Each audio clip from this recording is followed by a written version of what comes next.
तो आप देशद्रोही हो गए, वो पत्रकार देशद्रोही हो गया। क्योंकि पहले दिन सरगर्मियों में केजरीवाल जी आए, किसके माध्यम से? अन्ना जी से। काम नहीं करने चाहिए शराब में, दिल्ली नालावती। पहले के अकॉर्डिंग अब थोड़ा कम हुआ है। ये जनता समझ चुकी है, आज नहीं समझी कल समझ जाएगी। जी नमस्कार, मैं कशिश और स्वागत है आपका लीडिंग भारत में। हम अरविंद केजरीवाल को लेकर बात कर रहे हैं। देखा जाए यहाँ पर तो शराब घोटाला पहले हुआ और अब यहाँ पर दवाई घोटाले की भी बात की जा रही है, जो मोहल्ला क्लिनिक खुले हुए। तो क्या लगता है केजरीवाल के काम कैसे रहे दिल्ली में? ऐसा है, केजरीवाल जी एक बहुत बेकार किस्म के आदमी हैं जी। क्योंकि पहले दिन सरगर्मियों में केजरीवाल जी आए, किसके माध्यम से? अन्ना हजारे जी का क्या सपना था, उसको धूलित करते हुए एक निजी स्वार्थ में एकदम राजनीतिक पार्टी बनाई और आज इस पोजीशन पे पहुंच गए। वो सीएम भी बन गए दिल्ली के। लेकिन न वो तथ्य सामने आए जिनके आधार पर अन्ना हजारे जी ने धरना प्रदर्शन दिया था। लोकपाल बिल, भाई ये चाहते तो कर लेते थे, कर सकते थे, लेकिन नहीं, ऐसा नहीं, क्योंकि इनकी नीयत में खोट है। शराब आपने देखा, कोई ऐसा, आप जिम्मेदार पद पे हैं, ऐसे काम नहीं करने चाहिए। शराब में दिल्ली नालावती। लेकिन देखिए ना, लोगों ने पी है शराब भर भर के। जी, लोगों को पसंद आई ही नहीं थी। नहीं, शराब आई, पसंद आई। जितने भी गलत काम है सब पसंद आते हैं, लेकिन एक आप जिम्मेदार व्यक्ति हैं, इस प्रकार का काम नहीं करना चाहिए था।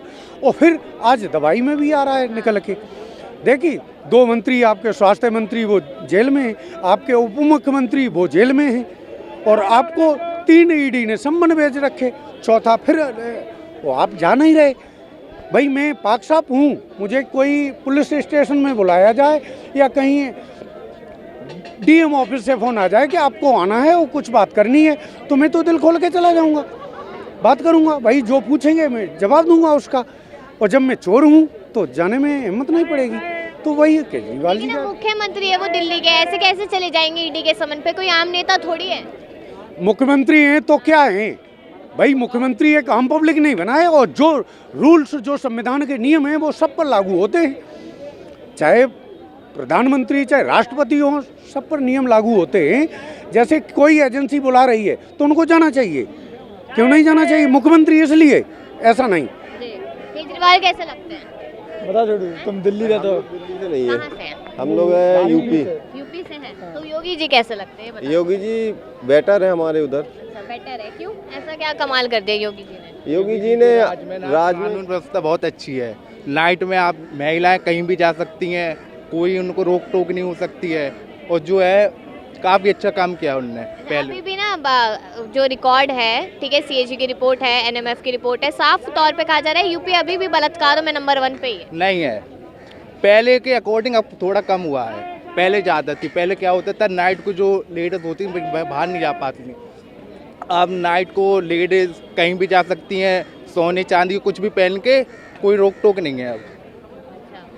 हम तो केजरीवाल पे बात कर रहे हैं। केजरीवाल जी कैसे लगते हैं? बिहार से हूँ। बिहार से। तो नीतीश जी कैसे लगते हैं? नीतीश जी बहुत अच्छे काम कर रहे हैं। देखिए, उनकी सरकार में जो है पदाधिकारियों में थोड़ा कमी है, लेकिन नीतीश जी, मनमोहन सिंह और ये अरविंद केजरीवाल, तीनों मुझे ईमानदार नेता लगते हैं। इनमें कोई तुक नहीं है कि अरविंद केजरीवाल को लेकर तो कहा जा रहा है कि ईडी गिरफ्तार कर सकती है उन्हें। गिरफ्तार कर सकती है। मैम एक बात बताइए, अगर किसी का कोई अपराध ही नहीं है तो बिना काम के समन भेज। शराब घोटाला हो गया, आज खबर आई है दवाई घोटाला हो गया मोहल्ला क्लिनिक में। ये तो गलत बात है। बीजेपी चाहती है कैसे भी मैं दिल्ली में आऊँ। सबसे बड़ी बात है, वो कैसे भी चाहती है, बैक डोर खोज रही है। आज आप जान लीजिए कि बीजेपी सत्ता में है, और सत्ता में है तो ईडी का, जो भी सीबीआई जो भी है, उसका दुरुपयोग कर रही है मैम, मेरे अनुसार। क्योंकि अगर मान लीजिए कि उसके पार्टी में कोई भी जाता है नेता, पॉलिटिशियन, तो वो हर हर गंगे हो जाते हैं, उनमें कोई ऐब नहीं होता है। लेकिन वही अगर इनके विरुद्ध कोई अगर जान रही है, बीजेपी सरकार जान रही है कि नेक्स्ट चुनाव है लोकसभा का और विधानसभा का भी है, वो जान रही है कि मैं अगर अरविंद केजरीवाल को डेमोरलाइज करूंगा तभी मैं सत्ता में आऊंगा। और तो ये मतलब कि जो केजरीवाल की सरकार कह रही है कि हमसे डरती है बीजेपी, तो उसमें सच्चाई है क्या? सच्चाई तो है, सच्चाई तो है। देखिए, दिल्ली वासी बहुत शिक्षित है, वेल एजुकेटेड पर्सन है यहाँ के लोग। वे जानते हैं कि अरविंद केजरीवाल ने क्या किया। कोरोना में जो महामारी चल रही थी मैम, उसको कंट्रोल करने में अरविंद केजरीवाल का ही हाथ था। मोहल्ला क्लिनिक खोलना, अरे मैम एक बात बताइए, स्वास्थ्य क्लिनिक में तो बाहर कुत्ते ही बैठे नजर आते हैं। मैम अपवाद होते हैं। देखिए बीजेपी कहती है। बीजेपी के कहने का काम है, अपवाद होता है ना मैम, हर रूल का अपवाद होता है। मान लीजिए 100% में से 5% कहीं नज़र ही आ गया तो क्या हुआ, लेकिन 95% तो अरविंद केजरीवाल में सच्चाई है। ये बात मेरा कहना है। उनकी गिरफ्तारी को लेकर भी खबरें आ रही हैं। गिरफ्तारी नहीं होना चाहिए मैम, विपक्ष जिंदा रहना चाहिए, तभी कोई भी सरकार। क्या लगता है सर, अरविंद केजरीवाल की गिरफ्तारी को लेकर खबरें आ रही है और शराब घोटाला पहले बता दिया जाता है, आज दवाई घोटाले की बात कर दी पहले भाई साहब को बुलाओ, वो जा रहे हैं। भाई साहब 1 मिनट सुन तो लो, आपने बोला, मैं सुन रहा था आपकी बातों को। आपने बोला कि केजरीवाल को डेमोलाइज करने की कोशिश की जा रही है। पहले केजरीवाल किसको हटा के सत्ता में आए थे, पहले ये बताइए। कांग्रेस को। फिर किनके साथ उन्होंने सरकार बनाई?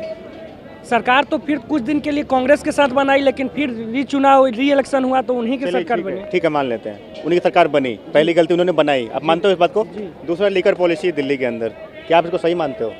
लिक्वर पॉलिसी देखिए, मैं बिहार से बिलोंग करता हूँ। आज शराबबंदी जो है बिहार में बहुत ज़मीनी स्तर पर है और उसमें सच्चाई है कि क्राइम में कमी आया है।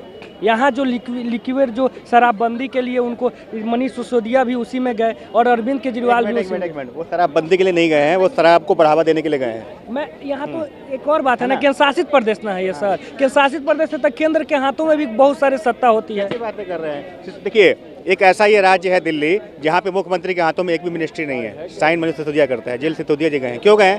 संजय सिंह भी जेल गए। क्यों गए? क्योंकि केजरीवाल है ना, अपने आसपास ऐसे लोगों को जमा करके उनको जेल भिजवाने का काम कर रहे हैं और दिल्ली की जनता को कहीं ना कहीं गुमराह कर रहे हैं। ये जनता समझ चुकी है, आज नहीं समझेगी कल समझ जाएगी। और अब तो खैर केजरीवाल का कोई नाम भी नहीं लेता। केजरीवाल ने मोदी के खिलाफ बोलना तक बंद कर दिया। क्यों किया है पता है? क्योंकि उनको लगता है कि कहीं ना कहीं केजरीवाल को वहाँ देखना चाहिए जब कुमार विश्वास उनके साथ थे, जब ऐसे ऐसे लीडर किरण बेदी उनके साथ थी, ऐसे ऐसे लोग जब उनका साथ जब छोड़ के गए ना, ये कुछ ना कुछ उनको अपने ही निर्णयों के ऊपर विचार विमर्श करना चाहिए, जो वो नहीं कर पाए। आज जो वाकया आपके सामने है। देखिए, मेरा मानना है सर कि सरकारें रहती है, अभी जो कानून पास हुआ जस्ट थोड़ी देर में, मैं बता रहा हूँ, मुख्यमंत्री के पास कोई भी नहीं है। जो भी पदाधिकारी है टोटल अब अंडर में आ गए केंद्र सरकार। एलजी के पास सारी हाँ, एलजी के पास आ गई। वो आप क्या मानते हैं? ये बात सत्य बात है। सुनिए, ये भाई साहब बिहार के रहने वाले हैं। आपके यहाँ जातिगत जनगणना हुई जी, कितना सही मानते हैं उसको आप?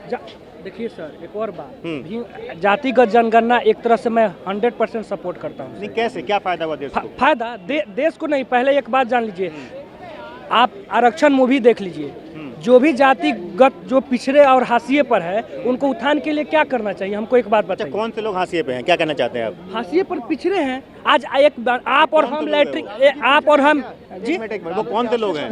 एक मिनट भाई साहब, मेरे को जवाब दें। लालू जी हाशिए पर हैं, तेजस्वी यादव हाशिए पर है, जीतनराम मांझी हाशिए पर है। नेता की बात हो रही है। लालू नेता। सुनिए, 30 साल से छोटे बड़े भाई दो मिलके बिहार चला रहे हैं। 30 साल से मुद्दा क्या है? पिछड़ापन। अरे अब कितने पिछड़ोगे? अब तो आगे आ जाओ।